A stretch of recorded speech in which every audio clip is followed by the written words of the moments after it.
Welcome back, everyone, to its last call. Last call with the alcohol only on It Is the Last Call YouTube channel. Now, joining me here on location, he's getting ready for his upcoming fight.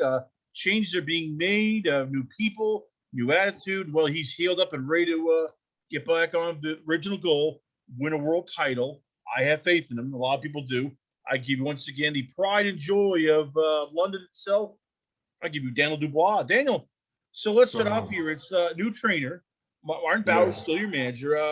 Why Shane McGregor? Why is he the guy that you chose to, help lead you when you could have anybody you want? I mean, I've heard it was a bidding war. A lot of people wanted your services. Yeah. Why Shane McGregor? Well, my sister Caroline, she's getting ready for the Olympics, and a few months before I even linked up with Mark Tibbs, she was working with Shane, and I saw improvements in the gym, and she was looking good, and I thought, I want to work with this guy even from then. So now that it's all worked out great, really. I'm back where we started. Does it also help that he's a young guy? So, it's not like, somebody who's, in their 50s or 40s, he's 33. So does it help sometimes that he can maybe relate to what you're going through, just general life?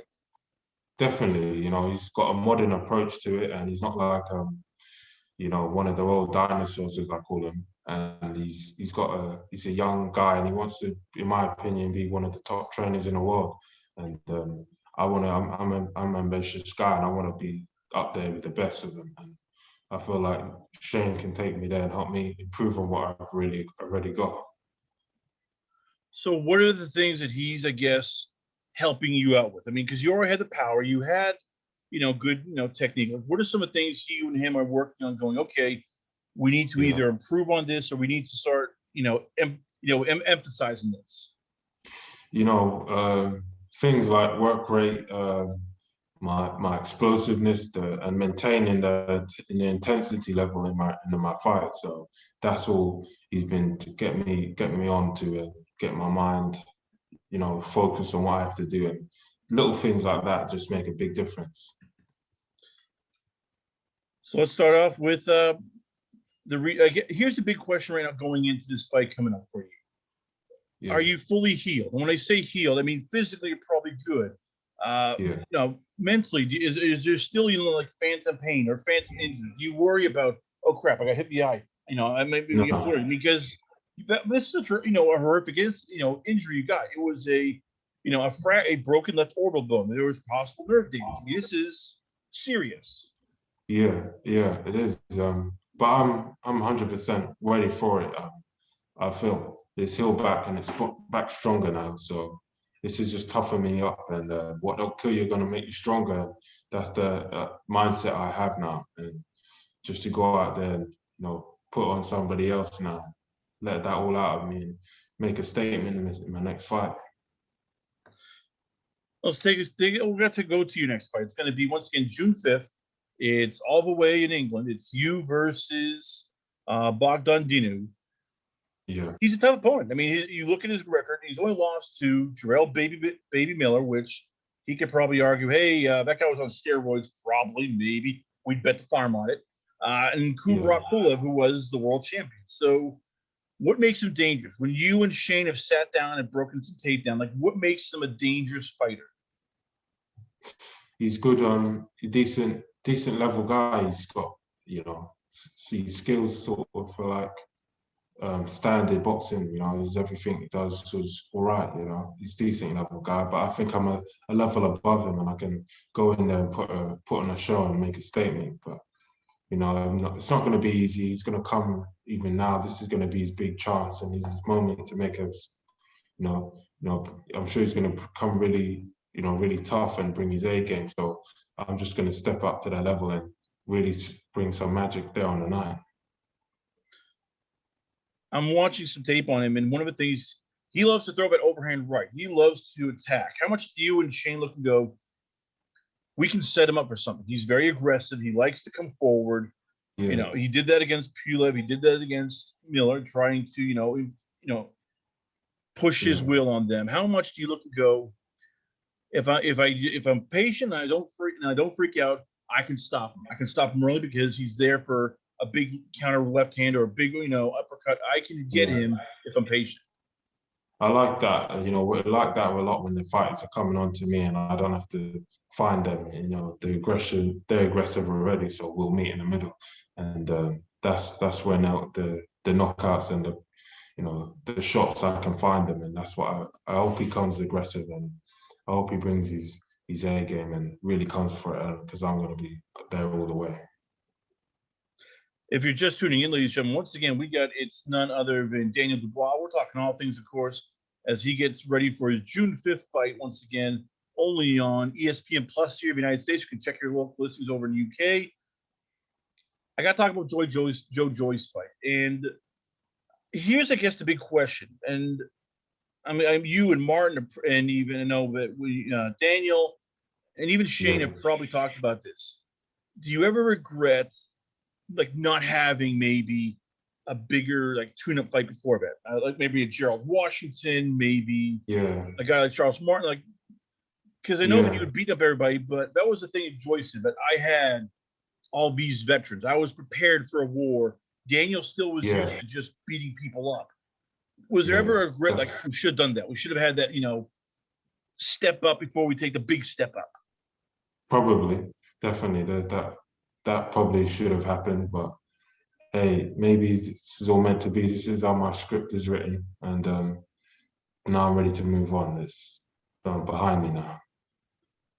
Take me to that fight, because I don't care what people say. You need a toughness to do this sport. And the 8th round, that's when the eye gets injured. And you go in through 2 more rounds. You're trying to fight through it. How tough was it when, forget about the pain, the vision starts getting blurry. You're not seeing things quickly.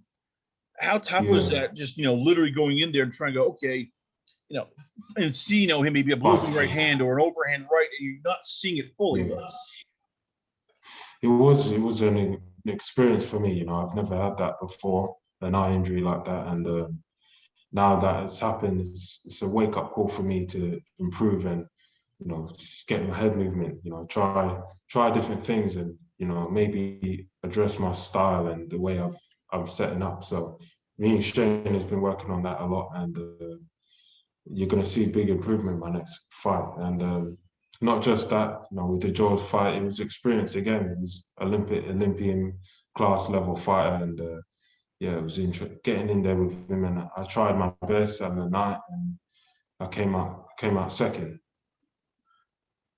How were you ever frustrated with the fact that he wouldn't go down? I mean, and you hit him with some good shots. Usually these guys go down, and because of whether it's his size, he's a big monster of a guy, whether it's, understanding sometimes how to maybe roll the punch. Was there ever frustration those early rounds of you going, God damn it, just go friggin' down? And you're all of a sudden now you're throwing even more shots, and he's able to then just use that jab.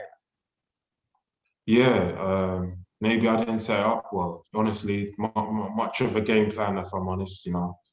Everything was all out strength and brutal, and just brute strength really going forward. But now I look back on it and I think, that was a little bit careless, and there's some things that I need to iron out there. After the fight, there's people who are saying stuff. Oh, he quit. Oh, Daniel Dubois has no heart. Daniel Dubois is, he's gutless. Forget about the fans. Half these guys could do a pull-up, let alone a sit-up. And the media, well, some of us would probably, cry murder if, we pulled a hammy going for, the buffet line. Did it bother you, though, when it's like the Joe Joyces, the Matthew Macklins, guys who, they know what you're going through. I mean, they've had those injuries. They've been hurt. They know it. Hey, they saw Kell Brook, and yet they're still criticizing you despite the fact that they know, okay, it's a broken orbital bone. It's something bad. This isn't, a hand or a rib. This is something where you're going, I could be crippled for the rest of my life. It's big, it's interesting, how people react for it, and whether you win or you lose, everyone's got something to say, and their opinion to me doesn't affect me, bother me really. Boxing, there's people always gonna have something to say, and especially that the negativity and all of that is only gonna make me want it even more. So that I'm coming back, man. I gotta ask, how much did you enjoy the Saunders knockout, where it's now the same thing. He has a broken orbital bone. He's the one now that everybody's calling a gutless. And I'm guessing, I know you're trying to be classy, but there must have been a party that's like, you know what? Now you know what I went through. Now you know what it's like to have that pain, realize you might get blind, and yet all these people are going to come, just kill you because you did the smart thing. You thought, okay, lose the battle, win the war. That's right. You think his trainer, Mark Tiz, made the right decision. And if the fighter can't continue, then he can't continue. Saunders, in my opinion, went out on his shield and he put up a good effort before the fight was stopped. And there's definitely lessons to be learned and stuff like that. But that was what it was. And, Final two questions before I let you go. First, you say keep calling this fight a blessing, everything that happened, but, you've learned from it. How much did it help you in terms of figuring out, okay, these guys are going to, they're the fair weather friends, the fair weather fans, these media guys, they left me. And how much did you realize, okay, these are the people in my corner. These are the people who have my back. These are the people that I can count on because when the going got tough, they were still there for me. Yeah. Well, yeah, having a family around me. So, it all comes back down, as you said, once again, it's going to be you versus Boghdan Dinu. It's a big fight because I know that you want to show that, hey, you're back up and ready again, that you're back up, with Shane McGregor, Martin Bowers, the whole crew. Yeah. How big is it, though, to just, as you said, not worry about VI, not worry about, oh, crap, what happens if I get hurt? How big is it for you just going out there and going, okay, we're going to fight, focus on the first minute, focus on the first 2, 3, and go from there? Yeah, that's right. That's all I want to do. Go out there and make a statement. I've been at home and just, it's been a lot of frustration that's been pent up, and I want to unleash it all on the night and really go out there and do myself proud and, show the reason why I'm a top contender for the title and coming for, the #1 spot, and one day get back on the journey and get ranked again. There you have it, ladies and gentlemen. Once again, we are proud to have, he'll be fighting June 5th at Telford International Center in Telford, England, against Boghdan Dinu for the WBA interim heavyweight title. I give you once again all the way right now from Greenwich, London, England. I give you Dynamite, or as they call him, Triple D. I give you Daniel Dubois. Daniel, before I let you go, where can fans check you out at? Where is the Twitter page, Instagram, website? Where can fans hit you up at? Dynamite, Daniel Dubois, all of that on the socials. Daniel Dubois, Dynamite, Daniel Dubois. You'll find me, man. I'm still doing my thing. Daniel Dubois, ladies and gentlemen, once again, we're proud to have him on the show. We come back. Stay tuned for more great action here only on its Last Call. Last Call with the Alcohol, only on the Last Call YouTube channel.